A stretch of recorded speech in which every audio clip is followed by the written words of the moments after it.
This is Jim Cornette. You're listening to InYourHeadOnline.com, and you made the right choice. Okay, and we're back, and we're joined by Sweet Stan Lane. Welcome to In Your Head.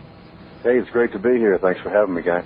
Thanks. And everybody can see him at the Capital Legends Fan Fest, August 11th through the 13th, at the Doubletree Hotel, Rockville, Maryland. And for more information, visit CapitalLegends.com. There's 13 guys announced already for the Fan Fest.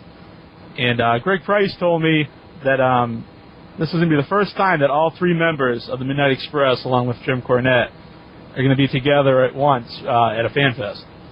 Yeah, looking forward to it.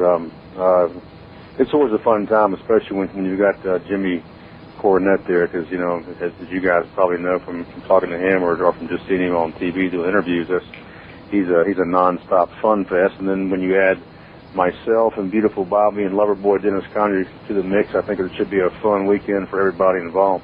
Yeah. You've been to the other Fan Fest, like last year, NWA Legends Fan Fest? I've been to a couple of them, yeah. Always have a great time. It's always fun seeing the fans. You know, I mean, it's been a long time since we were doing this. You know, back in the '80s, and it's fun to see them and finally have a chance to actually meet them. I mean, we'd see them, in the audience and stuff. A lot of them were very, very serious, hardcore fans, and they bring signs and stuff, and maybe we'd sign an autograph for them, just briefly. But at these fan festivals, you can actually talk to them, spend time with them, go over some stories and stuff. Mm-hmm. So it's a lot more intimate. Yeah. Was it weird at first talking to like the fans, without like kayfabe, I guess? No, not at all. I mean, most of them were probably smart anyway, Yeah. and then or if they would allow themselves to be. Sometimes it's more fun to actually believe, and back in the 70s and stuff, in the 80s, I guess a lot of people still did kind of believe it, but there was also a lot of people who were smart or thought they were smart. So mm-hmm. no, that doesn't bother me at all. Okay, we get a caller here. Who is this? Hey, it's the phenomenal one, Casino Man. Hey, you got a question? You're on line with Stan Lane. I don't really have a question. I've got more of a request. I want to take Stan back to Championship Wrestling from Florida for a moment. And I'd like Stan to mouth what I'm going to say and rhythmically point his finger in the air. All right? So the line is, every girl crazy about a sharp-dressed man. Yeah, that was ZZ Top song. Steve did an interview. I'm sorry, did do an interview. Did an actual music video mm-hmm. to that. And we did a lot of music videos back in all the videos are actually done in the Tennessee area for Jerry Jarrett, but Steve Kerr and I took our tag team to Florida and had a great time. That was a tremendous territory. Back in the day, we would either fly on private planes to the shots or drive to them, and beautiful weather down there, great fans, and every girl's crazy about a sharp-dressed man. Yeah. You still catch those videos once in a while? I've got most of them on tape. Yeah. I realize tape is like a bygone thing. Everybody's going to the DVDs. And I should probably have them all switched over, but I've got most of them on tape, and occasionally I'll slip one in the VCR and watch it just to bring back some fond memories. Any chance of a Fabulous Ones reunion, any of these shows? Steve and I were actually booked to wrestle in Memphis last year, and as you guys probably know, he is an agent for the WWE now, so mm-hmm. Right. he has a very tight schedule. So he couldn't make it. I made it, and actually teamed up with a gentleman who helped get us started. A legend from the 60s, Jackie Fargo. He was there, and we worked against Jerry Lawler and Jimmy Hart, but Steve couldn't make it. Oh, okay. We have a question from the message board here. Ash Matthews, he wants to know what it was like being trained by Ric Flair. Oh, that was indeed an honor, and as far as I know, to this day, I was the only wrestler who he ever actually personally trained, and he actually trained me in his backyard in Charlotte, North Carolina.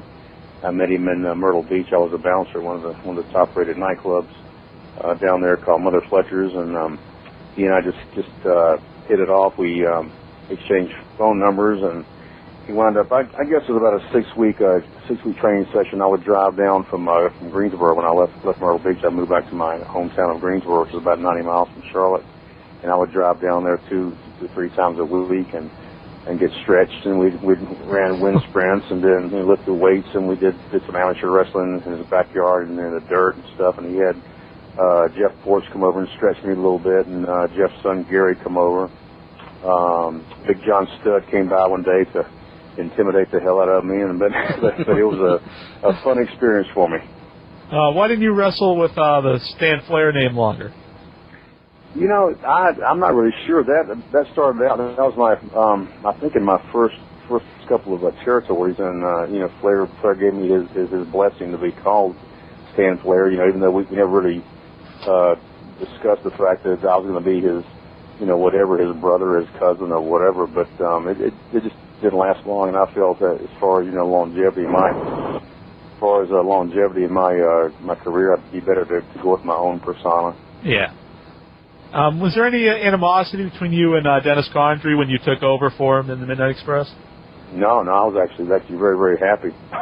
It was a great break for me. I hadn't, I didn't know what had happened to him or what his deal was, because I was actually down in Florida at that time wrestling with Steve Kern and J.J. Dillon, who was working both territories.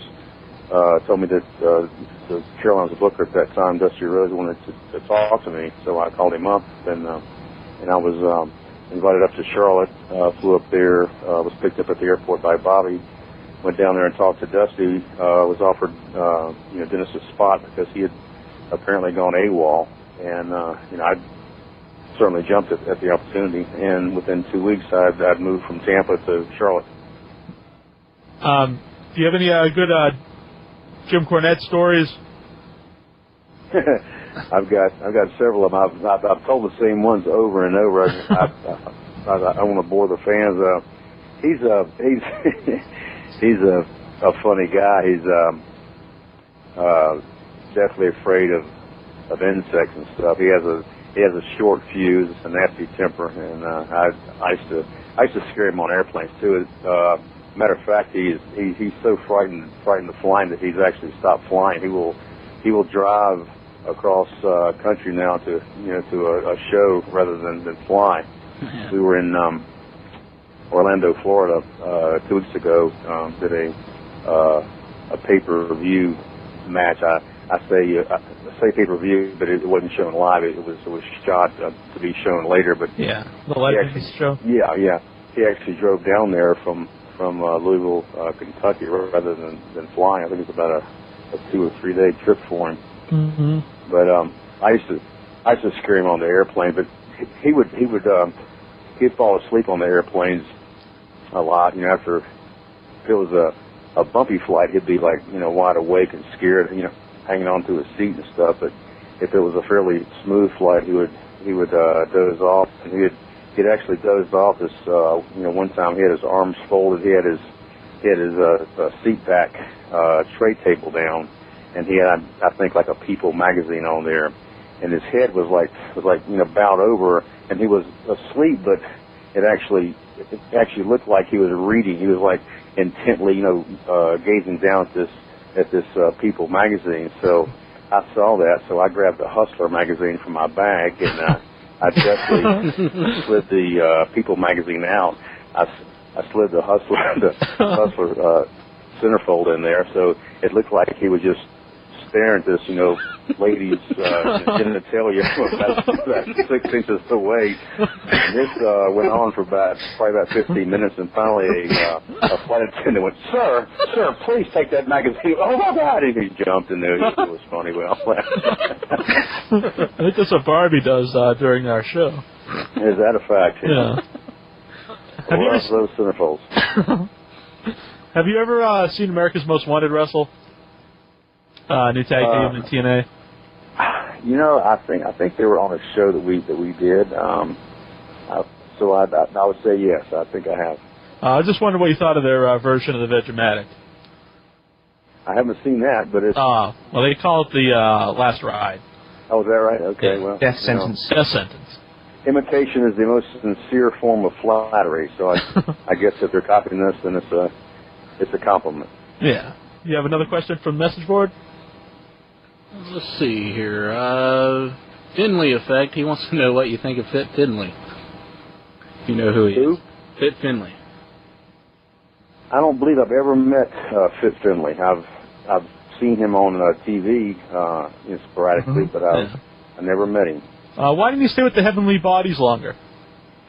Because the trips there in Smoky Mountain Wrestling were just brutal. I mean, of course, it's called Smoky Mountain Wrestling for a very, very good reason. You're in that very, very mountainous area of eastern Tennessee, West Virginia, and parts of Kentucky. And in about 9 months' time, I'd already gone through 2 sets of breaks going up and down those mountains, and we were, of course, the heels, and Cornette was trying to get the territory going.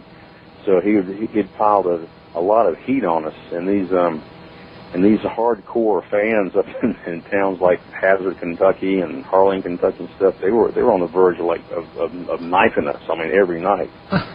And I was actually living in Charlotte, so I was having to drive up there on the weekends, and then travel around, and then drive back. So it was hard on me, that and the fact that after 15 years, I was kind of getting burned out, and just said, you know what, it's time to move on. So I left, and I was my spot was filled. I think filled well by Jimmy Del Rio. Yeah. We got another caller here. Who is this? This would be Katie Sneck. All right. You got a question for Stan Lane? I don't know. I think he's cutting up. Anybody here? Nah, she's cutting up. Right. Sorry, Katie. I think she's probably going to ask you something about the Road Warriors. The Road Warriors. Yeah, we've wrestled them many times. Hawk and Animal, tremendous tag team. They were one of the stiffer teams around at that time. They always liked Bobby and I. So, I mean, they weren't deliberately ever intentionally attempting to hurt us, but they were just so big and so strong and so jacked up that they were stiff. But great guys, and we drew some big money with Hawk and Animal, and we certainly miss Hawk today. Mm-hmm. Is there anything you want to tell people why they should come to the Capitol Fan Fest? How is it different than just going to like a regular wrestling show?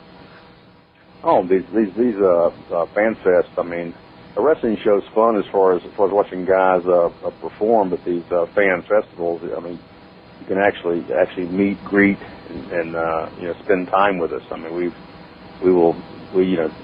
they have question and answer sessions. They have photo ops. They have autograph signings. They don't just rush you right through the line too. You can stop and talk for a little while and stuff, and then we hang out in the hotels and the convention centers as well. So it's really a lot more on a personal level than just going to a wrestling match and just seeing the guys perform from a distance. You're up there close and personal, and it's fun. It's fun for the fans, seeing us, but it's also fun for us, seeing the fans and hearing how these guys grew up seeing us and stuff, and they'll bring up memories and stuff. It's a lot of fun. Yeah. Is it fun seeing some of the maybe some of the guys that you haven't seen for a long time too? Oh, that's great. Yeah, it's like a reunion for us too. The first one I did, a lot of guys there I hadn't seen in like 15 or 20 years, and I recognized almost all of them. A couple of them I didn't, but a lot of guys are broken up now, limping a little bit from all the bumps, hunched over some. They got canes, a few of them. So, it's always good to go see them, because you never know from 1 year, to the next, if they'll even be around, because, we're all getting older, and we led a tough life, a lot of miles on the highway, a lot of slams, a lot of suplexes, a lot of bumps. So, it might be a last chance to see some some of your childhood favorites. Well, Stan's he's got a dinner date because he's Sweet Stan Lane, so we're going to have to let him go.